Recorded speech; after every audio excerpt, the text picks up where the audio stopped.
بسم اللہ الرحمن الرحیم۔ امیر المومنین حضرت عمر بن عبدالعزیز رحمۃ اللہ علیہ ابھی اپنے بستر پر پہلو کے بل لیٹے ہی تھے کہ ان کا 17 سالہ بیٹا عبد الملک کمرے میں داخل ہوا۔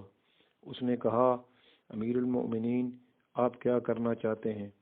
فرمایا، بیٹا، میں تھوڑی دیر سونا چاہتا ہوں، اس لیے کہ اب میرے جسم میں طاقت نہیں ہے، میں بہت تھک چکا ہوں۔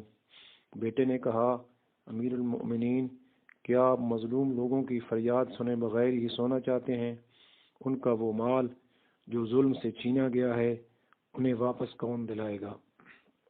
حضرت عمر بن عبدالعزیز رحمۃ اللہ علیہ نے فرمایا، بیٹا، چونکہ میں تمہارے چچا خلیفہ سلیمان کی وفات کی وجہ سے گزشتہ ساری رات جاگتا رہا، تھکاوٹ کی وجہ سے میرے جسم میں طاقت نہیں ہے، تھوڑا آرام کرنے کے بعد ظہر کی نماز لوگوں کے ساتھ پڑھوں گا، اور پھر یقیناً مظلوموں کی فریاد رسی ہوگی اور ہر ایک کو اس کا حق دیا جائے گا، کوئی محروم نہیں رہے گا۔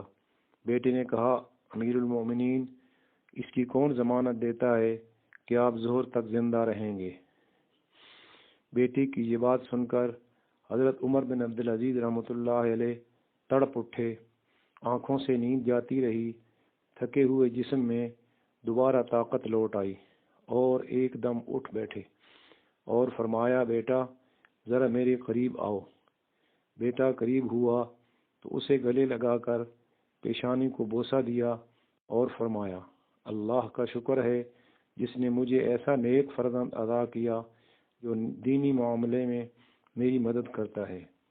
پھر آپ اٹھے اور حکم دیا کہ یہ اعلان کر دیا جائے کہ جس پر کوئی ظلم ہوا وہ اپنا مقدمہ خلیفہ کے سامنے اسی وقت آ کر پیش کرے۔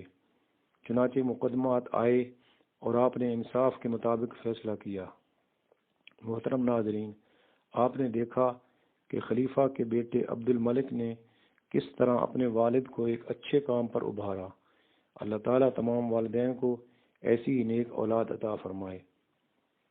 دوستو، گیا وقت پھر ہاتھ نہیں آتا، اس لیے اچھے کاموں میں کبھی دیر مت کرو اور ہمیشہ مظلوموں اور غریبوں کی مدد کرو۔